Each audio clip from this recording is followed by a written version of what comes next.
Assalamualaikum warahmatullahi wabarakatuh. Bismillah walhamdulillah wassalatu wassalamu ala Rasulillah wa ala alihi wa ashabihi wa man walah. Amma ba'd.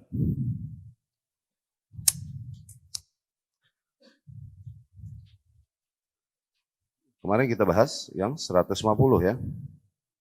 Wa idza ra'aita ar-rajul radi'at tariq wal madhhab fasiqan fajiran sahib ma'asin zaliman wa huwa ahlus sunnah fashabhu wajlis ma'ah fa innahu laisa tadurruk ma'siyatuh. Nah, apabila kau melihat seseorang berperangai buruk, berkebiasaan buruk, fasik, fajir, banyak melakukan maksiat dan juga zalim, tapi dia adalah seorang ahlu sunnah, maka bersahabatlah dengannya dan duduklah bersamanya. Sesungguhnya maksiat-maksiat yang dilakukannya tak akan berefek buruk bagimu. Ini telah kita jelaskan maksud al-Imam rahimahullah di pertemuan kemarin. Ya, bukan maknanya kita meremehkan maksiat yang dilakukannya, tidak. Tapi bagaimanapun dibandingkan kerusakannya, dibandingkan bid'ah-bid'ah para ahli bid'ah, kalaupun dia adalah seorang yang saleh, ya, maka madarat jauh lebih besar dengan kerusakan yang dibawakan oleh ahli bid'ah, ya. Itu telah kita jelaskan panjang di pertemuan sebelumnya. Pertemuan selanjutnya, bab selanjutnya. Qala al-muallif rahimahullah, wa idza ra'aita ar-rajul mujtahidan fil ibadah, mutakashifan muhtariqan bil ibadah, sahib hawan.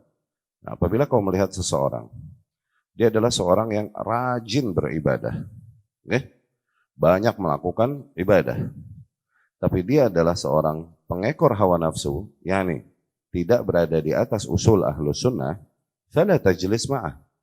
Janganlah kau duduk bersamanya. Wala tasma' kalamah.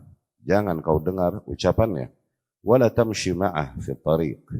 Dan juga jangan kau berjalan-jalan bersamanya di jalanan. Fa inni la aman an tastahliya tariqahu fatahlak ma'ah.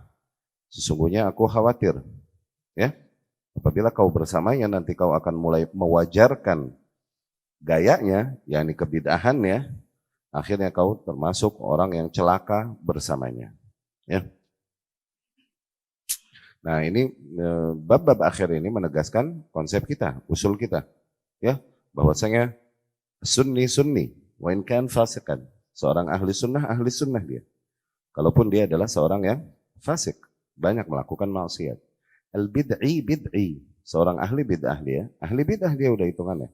Wa in kan salihan, kalaupun dia adalah seorang yang saleh, ya, maksudnya kalaupun dia seorang yang abid, ahli ibadah dan lain-lain, tapi dia di atas usul ahli bid'ah, dia ahli bid'ah tetap, ya. Jangan burem, yani jangan terburamkan penilaianmu, demikian maksudnya, ya. Yani Syekh Saleh Al-Fauzan hafizahullah menjelaskan, "Fala taghtar bi kaunil mubtadi' yuzhir at-tanassuk wal ibadah wa zuhud wa taqasyuf." Jangan kau terpesona ketika kau melihat seorang ahli bid'ah begitu banyak menampakkan ritual yang dilakukannya, ibadahnya. Jangan kau terpesona karena hal itu. Wa yusalli bilail, banyak sholat malam dan lain-lain, jangan kau tertipu olehnya. Fama dama indahu hawan wa bid'ah fala tatasahal fi. Selama masih ada padanya kebid'ahan, maka jangan kau bermudah-mudahan padanya. Wabta'id anhu ghayatal ibti'ad, dan menjauhlah darinya sejauh-jauhnya. Wa kama qala ba'd as-salaf, sebagaimana sebagian salaf berkata, iqtisad fi sunnah khairun min ijtihad fi bid'ah. Berhemat di dalam sunnah itu jauh lebih baik daripada berijtihad, yakni berjuang tapi di atas bid'ah. Maknanya melakukan ibadah tapi ngirit sedikit, tapi sesuai di atas sunnah, itu jauh lebih baik daripada ijtihad, yakni banyak melakukan ibadah tapi di atas bid'ah. Itu maksudnya, ya. Itu di antara perkataan para salaf radhiyallahu anhum. Al-iqtisadu fi sunnah khairun min al-ijtihad fi bid'ah, ya. Kalamnya Ibnu Abbas radhiyallahu anhu kalau nggak salah. Ya. Wala tamshi ma'ahu fi tariq, dan janganlah kau berjalan bersama ahli bid'ah itu di jalanan, ya. Ini hadza minat tahdzir min musahabah al-mubtadi'ah. Ini adalah termasuk bentuk tahdzir, peringatan dari bersahabat bersama para ahli bid'ah wa mujalasatihim, dan hangout bersama mereka, ya. Wa Rasul hadzara min hadza. Rasul sallallahu alaihi wasallam juga telah memperingatkan hal ini. Rasul sallallahu alaihi wasallam berkata, "Iyyakum wa muhdatsatil umur." Jauhilah oleh kalian perkara-perkara yang sifatnya muhdats, ya. Yakni perkara-perkara yang bid'ah. Hadza tahdzir. Ini adalah peringatan dari Rasul. Rasul berkata juga, syarrul umur muhdatsatuha. Sallallahu alaihi wasallam berkata, seburuk-buruknya perkara adalah perkara-perkara yang dibuat-buat oleh para manusia di dalam hal agama ini. Yakni perkara-perkara yang bid'ah. Fal bid'ah syarrun minal ma'siyah. Maka ketahuilah bahwasanya bid'ah itu jauh lebih buruk daripada maksiat. Wal mubtadi' syarrun minal 'asi. Maka lebih jauh lagi dapat kita fahami, pelaku bid'ah jauh lebih besar bahayanya daripada pelaku maksiat. Yani ahli bid'ah lebih besar efek madharatnya daripada ahli maksiat. Fayajib an yutanabbah li hadzal amr. Maka agar kita waspada terhadap perkara ini. Wala tamshi ma'a fi tariq, dan janganlah kau berjalan bersamanya di jalan. Li'annahu yu'athir fika wa yudkhil alaikal bid'ah, dikarenakan kata Syekh Shalih Al-Fauzan, maksud perkataan Al-Imam rahimahullah, dan janganlah kau berjalan bersamanya di jalanan. Maknanya adalah dikhawatirkan dia akan memberikan efek pemikirannya kepadamu, menyelipkan pemikiran-pemikirannya kepadamu. La siyama wa anta tuhsinudz dhanna bih. Apalagi memang berangkat dari engkau memang berhusnudzon kepadanya. Nah, lima yadhhar minhu minal ibadah wa taqasyuf wa zuhud.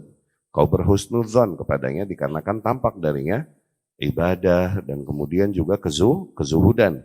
Fasatara fatasri alaikal bid'atuh. Akhirnya apabila demikian kau berhusnudzon kepadanya, bermudah-mudahan bersamanya, duduk bahkan jalan bersamanya, akhirnya mulailah mengalir virus kebid'ahannya pada dirimu. Tasri alaika bid'atuh. Ya? Fahuwa khatir jiddan, dan itu adalah perkara yang sangat berbahaya. Kama mathalan Nabi sallallahu alaihi wasallam al-jalis as-salih bi bai' al-misk. Sebagaimana Nabi sallallahu alaihi wasallam mengumpamakan kawan duduk yang saleh itu bagaikan penjual parfum, ya. Bai' al-misk. Yani fa imma an yu'tiyaka min miski. Dikarenakan ketika kau bersama dengannya bisa jadi dia memberikan kepadamu misknya. Mask ini bahan di antara bahan-bahan yang digunakan untuk perfume. Zin? Wa imma an tashtari minhu, atau engkau membeli darinya parfum tersebut. Wa imma an tajid minhu raihah thayyibah, atau minimal kau menemukan wangi yang sangat baik padanya. Madum tajalisan indah, selama kau masih duduk-duduk dengan tukang parfum tersebut. In lam tahsul minhu ala syai'in la bi al-hibah wala bil bai'. Kalaupun kau tak beli, tak juga dibagi oleh tukang parfum tersebut, fa innaka tajid raihatal misk. Tapi minimal kau menemukan wangi yang baik pada orang tersebut ketika kau duduk bersamanya. Amma jalis asu, adapun seorang yang jalis asu, seorang kawan duduk yang buruk, okay? Fahuwa kanafikh al-kir, imma yuharriqa thiyabak wa imma an tajida minhu raiha khabithah. Adalah sebagaimana orang yang kerjanya di perapian, okay? Api itu supaya hidup mesti ditiup, gitu. Kau bermain bersamanya bisa jadi terbakar bajumu karena nemenin dia kerja, atau minimal ya jadi bau api lah, bau asap lah, bau asap pembakaran tersebut. Alladzin qad yaghtarra bihim katsir minan nas, yang dimana para manusia, banyaknya manusia terlena, tertipu oleh mereka al-yaum, pada hari ini. Nadharan lima yadhhar minhum min at-ta'abbud wa tatwib al-usah, dikarenakan melihat nilai-nilai yang ada pada mereka. Banyaknya ibadah pada mereka dan banyaknya mereka membuat taubat para ahli maksiat. Kama yaqulun, sebagaimana kabar yang beredar, wa syiddah ta'thirihim fi man yashabuhum, dan betapa mereka sangat berefek kepada orang-orang yang berada di sekitar mereka. Lakinnahum yukhrijuna al-usah minal maksiyah ilal bid'ah. Tapi ketahuilah, hakikatnya mereka mengeluarkan para ahli maksiat tersebut dari maksiatnya kepada sesuatu yang lebih buruk, yaitu kepada kebid'ahan justru. Ya? Wal bid'atu syarrun minal maksiyah, dan bagaimanapun bid'ah jauh lebih buruk daripada maksiyah. Wal 'asi min ahli sunnah khairun minal 'abid. Maka seorang ahli maksiat, tapi dia adalah seorang ahli sunnah, itu jauh lebih baik daripada seorang ahli ibadah min ahli bid'ah, tapi dia dari golongan ahli bid'ah. Falyutanabbah lidzalik. Maka agar kita berikan perhatian kepada hal tersebut. Wa ma qultu hadza karahiyah lil khair alladhi ma'ahum in kan fihim khair. Aku mengatakan demikian, kata Syekh Saleh Al-Fauzan. Bukanlah aku membenci kebaikan-kebaikan yang memang ada pada kelompok tersebut apabila memang ada nilai-nilai yang sifatnya baik pada mereka. Bukan aku membenci kebaikan mereka. Wa inna ma qultu, adapun yang aku lakukan atau aku katakan demikian, karahiyah lil bid'ah adalah bentuk kebencianku kepada kebid'ahan yang ada pada kelompok tersebut. Fa innal bid'ah tadhhab bil khair, karena bid'ah tersebut bagaimanapun akan menghilangkan nilai-nilai kebaikan yang ada pada mereka. Itu. Ya. Ma'anna sahibal bid'ah la yaqbalut da'wah. Padahal kita tahu seorang ahli bid'ah ini seringkali tidak mau menerima dakwah. Udah didakwahin, mereka berkeras di atas kebidahannya. Wa kadza sahib al-manhaj la yataraja' an manhajihi alladhi baya'a alaihi syuyukha. Demikian juga orang yang mengikuti konsep ini, baik jamaah tabligh atau tarekat-tarekat yang ada, susah mereka untuk meninggalkan konsepnya tersebut, metode beragamanya tersebut, yang dimana mereka telah berbaiat kepada syekh-syekhnya di atas hal tersebut.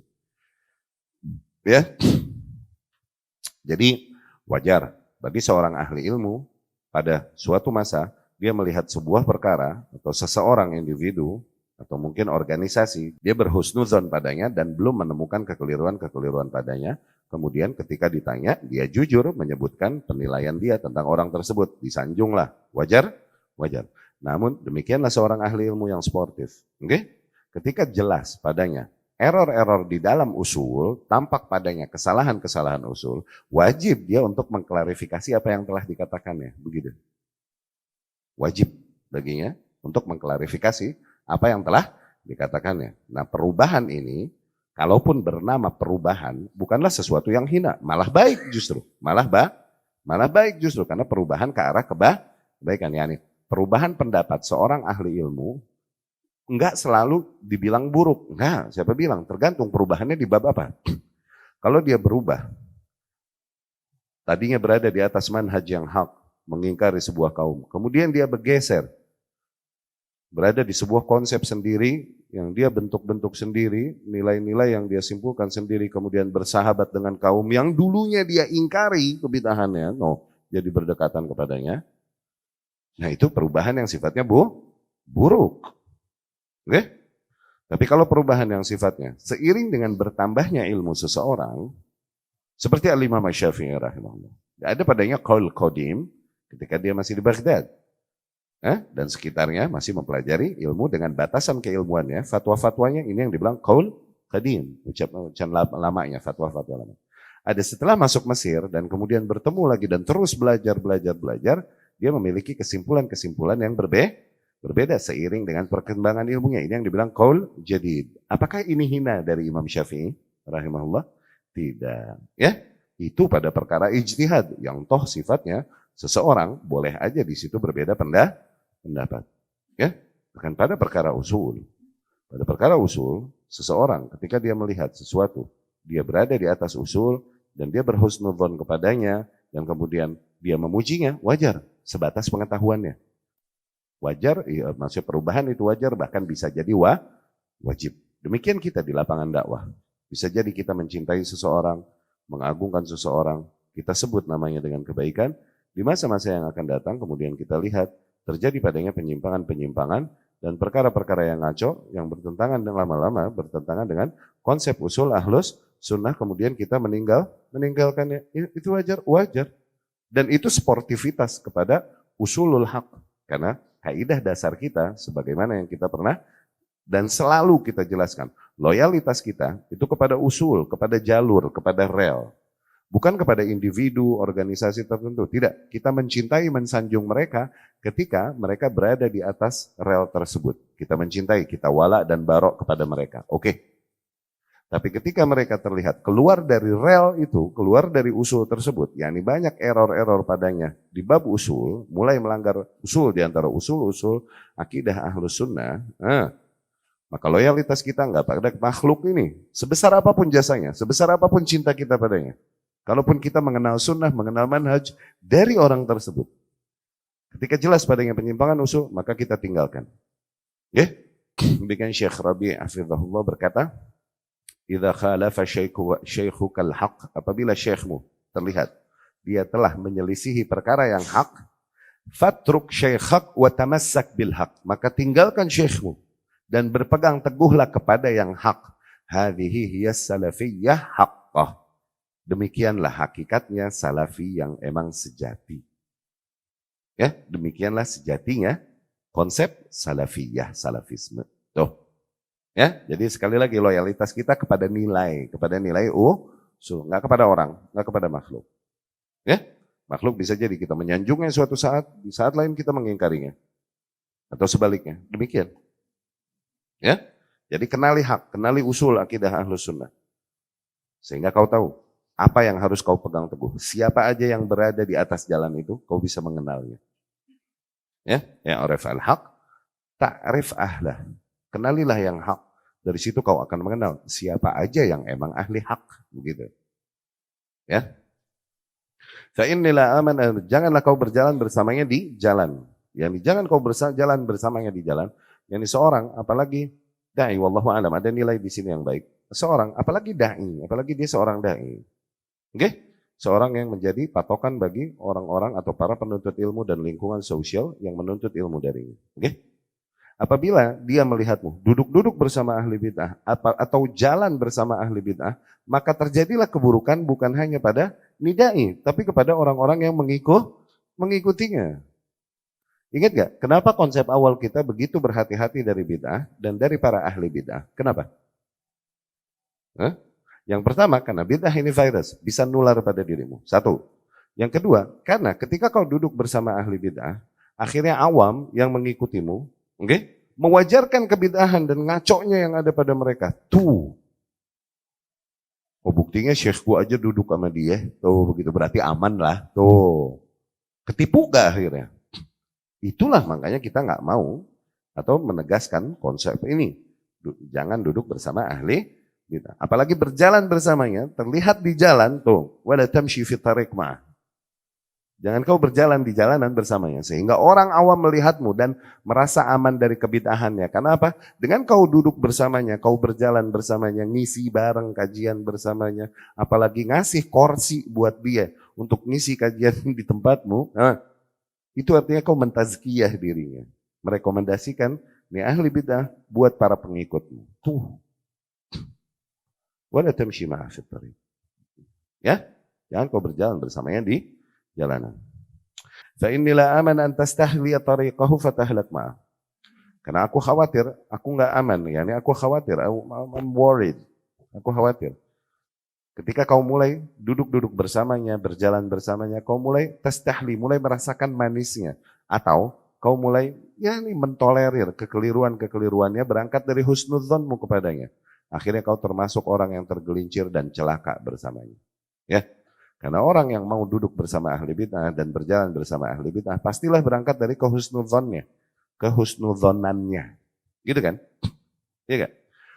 Akhirnya mulai dah mewajarkan apa-apa yang diucapkannya. Dia carikan uzur baginya, uzur-uzur untuk mengelak dari menghukuminya dengan bid'ahan. Dicarikan uzur terus yang padahal udah jelas kebid'ahannya dan penyimpangannya, begitu. Akhirnya tergelincirlah kau bersamanya.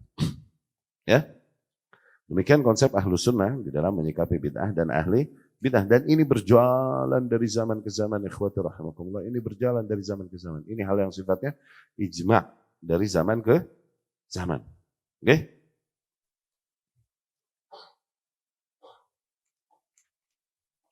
Kemudian bab selanjutnya. Qala al-muallif rahimahullah, al-imam rahimahullah berkata, Ra'a Yunus ibn Ubaid ibnah. Suatu hari Yunus ibn Ubaid, ini diantara periwayat-periwayat dan para ahli ilmu pada masanya. Suatu hari dia melihat anaknya, wa qad kharaja min indi sahib hawa. Pada saat itu anaknya baru saja meninggalkan seorang ahli bid'ah. Yang ini ahli bid'ah, entah dia mampir ke rumahnya, entah dia hadir ke kajian ahli bid'ah tersebut, ini anaknya baru pulang lah dari tempat ahli bid'ah tersebut. Yunus ibn Ubaid yang melihat anaknya baru keluar di segitu. Okay? dan Yunus bin Ubaid berkata, "Ya bunai, min ain kharajt?" Wahai anakku, dari mana kau? Qal, min indi Amr ibn Ubaid. Oke? Yunus bin Ubaid ini, dia bertanya kepada anaknya, "Wahai anakku, dari mana kau?" Anaknya berkata, "Aku dari tempatnya si Amr ibnu Ubaid." Amr ibnu Ubaid ini di antara tokoh-tokoh Mu'tazilah yang ada pada masa tersebut. Tokoh-tokoh Mu'tazilah yang ada pada masa tersebut. Akhirnya Yunus berkata kepada anaknya, "Ya bunai, wahai anakku, li'an araka kharajta min baiti khultha ahabbu ilayya min an araka takhruj min baiti fulan wa fulan." Wahai anakku, apabila aku lihat, aku dapatin kau, baru aja keluar dari rumah seorang bencong, itu lebih aku cintai. Daripada kau keluar dari rumah si fulan dan si fulan, disebut nama-nama ahli bid'ah. Tuh, separah itu Jal. Separah itu. Ya. Wali antal kallaha ya bunai zanian fasiqan sariqan khainan. Dan wahai anakku, agar kau nanti bangkit di hadapan Allah sebagai seorang yang tercatat, sebagai seorang fasik, pencuri, pengkhianat, bahkan pezina, ahabbu ilai, itu bagiku lebih aku cintai, lebih mendingan min antalqah biqauli ahlil ahwa, daripada kau dibangkitkan di hadapan Allah tercatat sebagai orang yang mengikuti akidahnya ahli bid'ah. Separah itu Jal. Dapat? Sampai segitunya loh. Ala tara anna Yunus bin Ubaid qad alima anna al-khuntha la yudil ibnah an dinih wa anna sahib al-bid'ah yudilluhu hatta yakfur. Al-Imam Al-Barbahari berkata, tidakkah kau lihat kenapa Yunus bin Ubaid ini mengatakan demikian? Dikarenakan dia tahu khuntha, seorang bencong, itu tidak akan dia mengajarkan kebencongan kepada anaknya, nggak mungkin. Diajarin sama anaknya yang laki, udah bosen sama cewek, hajar laki, nggak mungkin.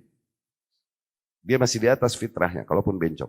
Tapi ahli bid'ah pasti akan mendogmakan pikiran bid'ahnya sama anaknya.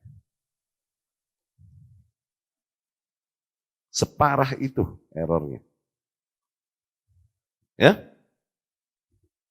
Ahli bid'ah dia akan menyesatkan anaknya sampai anaknya ke titik kekufuran. Tuh parahnya ahli bid'ah. Ya? Faham bab ini terjemahannya ya? Zain? Dapat ya?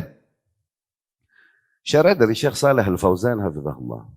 Amr bin Ubaid ini Syekh Al-Mu'tazilah, di antara syekh-syekh tokoh-tokoh Mu'tazilah, ya, dengan kebid'ahan Mu'tazilah. Yang intinya adalah yuqaddimun al-uqul ala an-nusus, di mana mereka mengedepankan apa yang dikatakan akal daripada apa yang didogmakan oleh nas. Itu, ya. Nah, ketahuilah di dalam catatan Turoth, cetakan kitab ini, khuntha ini nggak jelas. Ada beberapa cetakan Haiti, oke? Beberapa cetakan ini nggak tertulis khuntha tapi Haiti. Oke, fahiyya ghair wadihah. Terus terang bagian khunsanya ini nggak jelas. Tidak beberapa cetakan. Jadi kitab ini diambil dari Turoth. Turosnya ini kitab-kitab tulisan tangan zaman dulu yang akhirnya disimpan di perpustakaan internasional dan udah dikopi, biasanya dikopi. Nanti orang yang mau mentahqiq mengambil dari kopian-kopian tersebut dan kemudian dia mentahqiqnya. Nah, bagian khunsa ini nggak jelas terus terang. Kata Syekh Saleh Al-Fauzan hafizahullah. Fahiyya ghair wadihah. Lakin al-maksud, tapi inti dari maksudnya adalah Allah tujalis ahlal bid'ah, agar kau jangan duduk-duduk bersama ahli bid'ah. Falau annaka kharajta min indi sahib sunnah, andai saja kau baru saja keluar dari seorang ahlus sunnah, lakinnahu asin, tapi dia terkenal orang yang banyak berbuat maksiat, hadza ashal, itu gimana pun lebih enteng min antajlis ila sahib bid'ah, daripada kau duduk-duduk bersama seorang ahli bid'ah. Hadza ma hadzara minhu Yunus waladah. Itulah poin yang diperingatkan Yunus rahimahullah kepada anaknya. Li'annahu jalasa ila Amr bin Ubaid. Karena pada saat itu dia melihat anaknya duduk-duduk bersama Amr bin Ubaid, Ra'sul Mu'tazilah. Yang dimana dia adalah di antara tokoh Mu'tazilah. Fakaunuhu yajlis inda muslim sahib sunnah walau kan indahu naqsun fi dini, maka apabila anaknya atau muslim manapun, apabila anaknya dia temui duduk bersama seorang muslim dan dia ahlus sunnah, kalaupun mungkin dari sisi agamanya ada kekurangan, yang banyak melakukan maksiat, fa inna hadza, bagaimanapun itu ashal wa akhaf, itu lebih ringan dan lebih mudah dororon, yakni lebih enteng maldorotnya min mujalasat al-mubtadi'ah, daripada duduk bersama ahli bid'ah. Wa min bab aula at-ta'allum, apalagi duduk-duduk bersama ahli bid'ahnya dalam rangka belajar. No, duduk majelis aja nggak boleh. Apalagi dalam rangka belajar. Itu malah lagi belajar sama ahli bid'ah namanya. Ya. La tata'allam min ahli al-ahwa wal bid'ah wal muhdatsat. Jangan kau mengambil ilmu dari para ahli hawa, ahli bid'ah. Bal ta'allam an ahli sunnah. Ala ahli sunnah. Tapi tuntutlah ilmu dari seseorang yang memang jelas dia ahli sunnah. Ala ulama ahli sunnah. Dari para ulama ahli sunnah. Ulama al-aqidah sahihah. Dari orang-orang yang banyak mengetahui tentang akidah-akidah yang memang sahih. Kama qala Muhammad ibn Sirin. Sebagaimana Imam Muhammad ibn Sirin rahimahullah berkata, inna hadzal ilma din. Sesungguhnya ilmu ini adalah bentuk daripada agama. Fanzuru amman ta'khuduna dinakum. Maka lihatlah, teliti dulu oleh kalian. Dari siapa kalian ambil agama kalian tersebut. Ya, ini jangan sembarangan. Ya. Fa idza kan mujarrad al-mujalasah fiha hadzal khatar fa kaifa bit-ta'allum 'ala al-mubtadi'ah.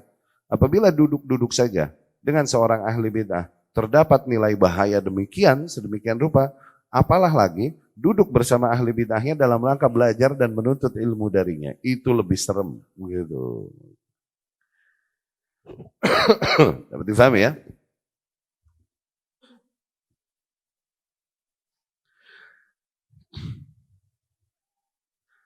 Dan Yunus berkata kepada anaknya, apabila engkau mati dalam keadaan sebagai seorang ahli maksiat yang banyak melakukan dosa-dosa besar, selama dosa tersebut bukan syirik, ya, dan kau masih berharap rahmat Allah Subhanahu wa taala, dan Allah berfirman, innallaha la yaghfiru an yushraka bihi wa yaghfiru ma duna dzalika liman yasha, hatta law udzib sahibul kabirah. Kalaupun seorang pelaku dosa-dosa besar itu akan diazab finnar, bisa jadi dia diberikan azab di neraka, fa inna ma'alahu ilal jannah.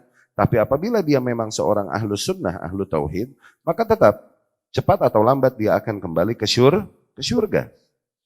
Ya, wala yukhallad finnar, takkan dia diabadikan di dalam neraka. Ya, jadi mukmin, seorang beriman, dia nggak kena kesyirikan. Oke? Apalah lagi dia seorang ahlus sunnah. Mati bersama dosa-dosa besarnya. Dia belum bertobat darinya. Gimana kaidahnya? Ingat? Kemana? Diberikan kepada masyiah, kehendak Allah. Kalau Allah mau, Allah ampunin tanpa diazab, langsung masuk surga. Bisa? Bisa. Kalau Allah mau, Allah hukum dulu, mesti melewati proses hukuman, kemudian Allah berikan rahmatnya dan baru masukkan ke dalam syurga. Pokoknya ujung-ujungnya tetap di syurga. Itu ya, akidah ahlus sunnah. Tapi pelaku bid'ah bisa jadi kebidahannya membawa dia dan menggeser dia sampai titik kekufuran dan kesyirikan. Yang akhirnya enggaklah dia berhak untuk diampuni dan dimasukkan ke dalam surga. Itu yang dikhawatirkan. Ya. Fakaunuk tamut ala ma'siyah walau kabirah duna syirk akhaf. Maka bagaimanapun kondisimu apabila kau mati di atas kemaksiatan, kalaupun maksiat tersebut termasuk dosa-dosa besar, tapi selama maksiat tersebut bukan kesyirikan, itu bagaimanapun lebih ringan bagimu daripada kau mati di atas sebuah kebid'ahan. Hadza kalam wadih jiddan. Ini perkataan yang sangat jelas. Ya. Dan demikianlah hikmahnya, nilai poin hikmahnya. Mengapa Yunus bin Ubaid melarang, bahkan di sini melarang anaknya dari duduk-duduk bersama ahli bid'ah. Oke? Dan lebih baik dia duduk bersama seorang ahli sunnah kalaupun memiliki kekurangan di dalam agamanya. Ahli sunnah memiliki kekurangan di dalam agamanya, maksudnya dia ahli sunnah tapi masih banyak melakukan maksiat. Entah masih banyak perintah yang belum dilakukan atau entah masih banyak larangan yang dilanggar. Oke? Fa inna dharar alladhi yahsul bimujalasat al-mubtadi' asyad. Karena keburukan yang dihasilkan apabila duduk-duduk dengan ahli bid'ah itu asyad, lebih buruk min ad-dharar alladhi yahsul min mujalasat sahibis sunnah al-'asi. Lebih buruk daripada keburukan yang terjadi apabila dia duduk-duduk bersama seorang ahli sunnah kalaupun dia banyak bermaksiat. Ya. Karena seorang ahli bid'ah pastilah menyerumu kepada kebid'ahannya. Seorang ahli bid'ah pastilah mengajakmu dan menggesermu sedikit demi sedikit kepada mukhalafah al-kitab wa sunnah. Untuk mengingkari kitabullah dan sunnah Rasul sallallahu alaihi wasallam. Adapun seorang ahli maksiat, fa innahu la yuhadziruk minal kitab wa sunnah. Tapi ahli maksiat, dia tidak akan mengajakmu untuk mengingkari kitabullah dan sunnah Rasul sallallahu alaihi wasallam. La yuhadziruk min ittiba' sunnah abadan. Dia juga tidak memerintahkanmu untuk menjauhi sunnah sama sekali. Fa fihi farq. Maka jelas perbedaannya ya. Bahkan efeknya kepada anaknya sendiri. Seorang ahli maksiat nggak bakalan dia berharap anaknya menjadi ahli maksiat seperti dia. Mungkin nggak? Nah, mungkin. Dia pasti anaknya pengen lebih baik daripada bapaknya. Tapi ahli bid'ah, dia berharap anaknya membawa pemikiran dia yang selama ini dia kibarkan. Begitu kan? Nah, bahkan anaknya dia celakakan. Apalagi sahibnya yang duduk sama dia. Nah, anaknya dia ajak, dicelakain. Ya, itulah bahayanya duduk-duduk bersama ahli bid'ah. Taib aku qouli hadza wa astaghfirullah li wa lakum.